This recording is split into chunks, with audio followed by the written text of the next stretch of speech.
Bonjour, dans cette nouvelle vidéo, je vais vous parler des OPCI.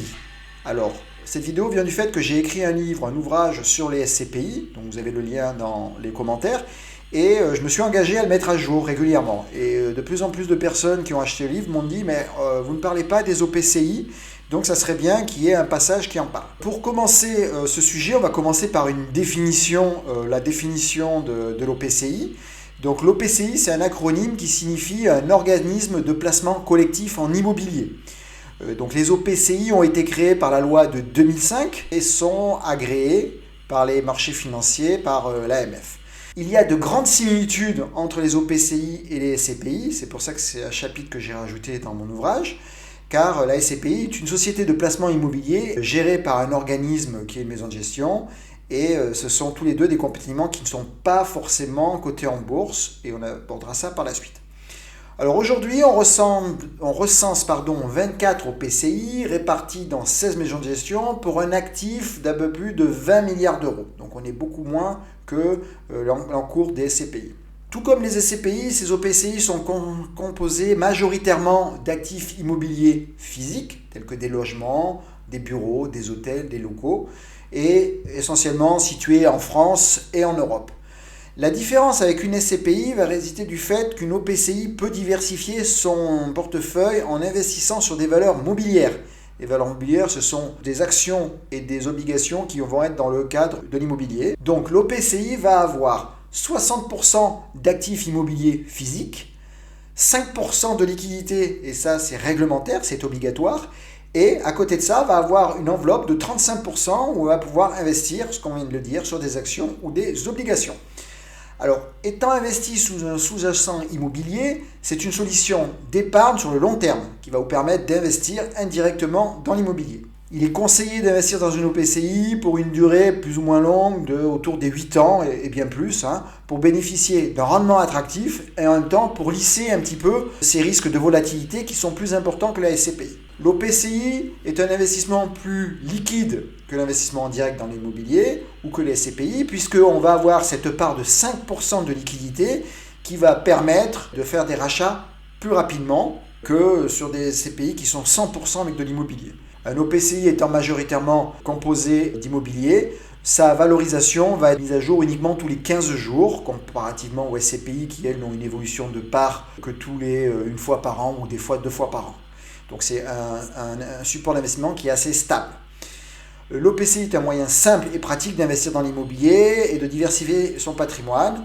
Ça va être à nouveau la société de gestion de l'OPCI qui va se charger non seulement de choisir et d'investir dans l'immobilier, mais aussi de la gérer un petit peu comme les SCPI.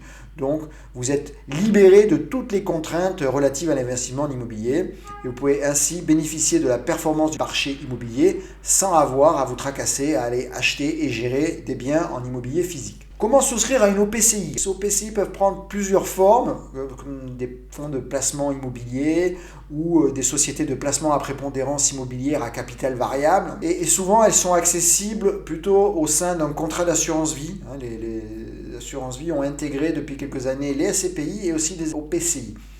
Donc vous pouvez investir dans une OPCI, notamment en souscrivant comme des unités de compte au sein de votre contrat d'assurance vie, mais également on peut l'avoir dans un PER, le plan d'épargne retraite. Ça peut avoir du sens de mettre de l'immobilier dans un plan d'épargne retraite qui est sur le long terme pour préparer la retraite. Alors, comme tout placement, il va y avoir des frais. Donc les frais qu'on va appliquer aux OPCI vont être d'une part des frais d'acquisition entre 3 et 5%, et ensuite des frais de gestion entre 1,5 et 4%. Donc là, sur le tableau, je vous montre là, vous pouvez voir l'évolution du rendement des OPCI depuis 2012. Donc on voit qu'à part l'année 2020 où il y a eu le Covid, effectivement, les autres années, les rendements sont toujours positifs, mais vous allez voir, ils sont beaucoup plus hétérogènes que sur les SCPI. Donc le deuxième tableau que je vous montre, ce sont les rendements des SCPI, et là on voit qu'on est quand même beaucoup plus stable que sur la partie OPCI. Et ça, tout simplement, vient du fait que l'OPCI intègre cette poche de volatilité due aux investissements en actions et en obligations. Alors sur le tableau suivant, on va s'apercevoir, donc on voit les différents supports immobiliers qu'on peut avoir en investissement indirect. Donc on voit que la collecte nette des SCPI en 2022 est de 10 000 millions d'euros.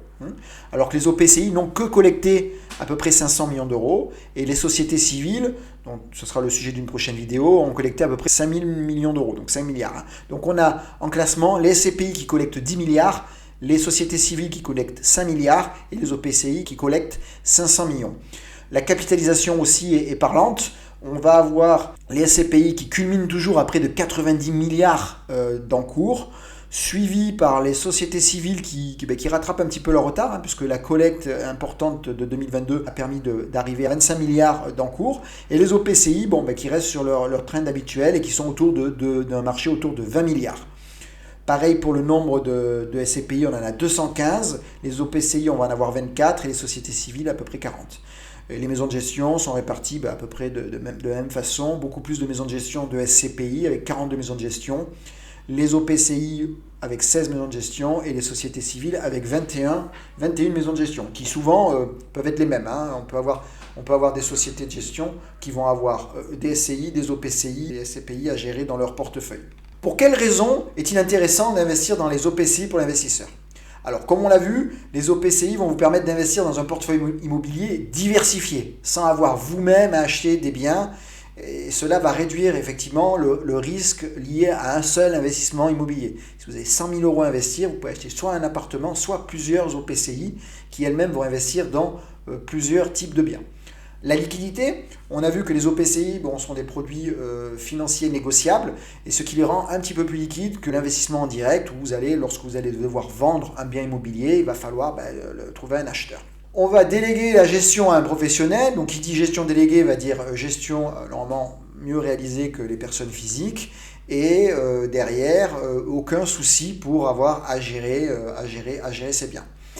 La rentabilité de l'OPCI, on l'a vu, elle peut offrir par année des rendements supérieurs au SCPI, des années peut-être inférieures. Sous ça, il est important de voir cet investissement sur le long terme, parce que sur le long terme, on va lisser cette volatilité qu'on pourrait avoir. Néanmoins, il est important de noter que les OPCI comportent également des risques, notamment les risques de marché, les risques liés à la qualité de l'actif immobilier, le risque de crédit et les risques de change pour les OPCI qui vont investir en dehors de la zone euro. Donc, n'investissez, comme tout investissement, n'investissez que des sommes dont vous n'aurez pas besoin dans l'immédiat. Comment choisir votre OPCI ? Alors, il est important de prendre plusieurs critères en compte. D'abord, bien faire votre profil de risque pour savoir où est-ce que vous allez aller et de voir les gains financiers que vous êtes prêt à réaliser, éventuellement les pertes. Donc il faut, une fois que vous avez fait ça, on va évaluer la qualité de la maison de gestion, s'assurer que la maison de gestion a déjà géré des OPCI ou des SCPI dans le temps et qu'elle en a fait une bonne gestion, même si les performances passées ne préfigurent pas toujours les performances futures, mais en tout cas ça donne des indices pour pouvoir investir sereinement.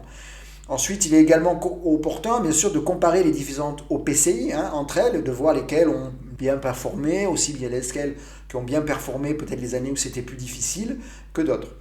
Toujours cette idée de diversification, dont j'ai déjà fait des vidéos sur ce sujet-là, n'achetez pas une seule OPCI. Si vous avez une enveloppe à investir, vous pouvez découper dans plusieurs types d'OPCI en fonction de la stratégie de la maison de gestion et des biens dans lesquels elle va investir.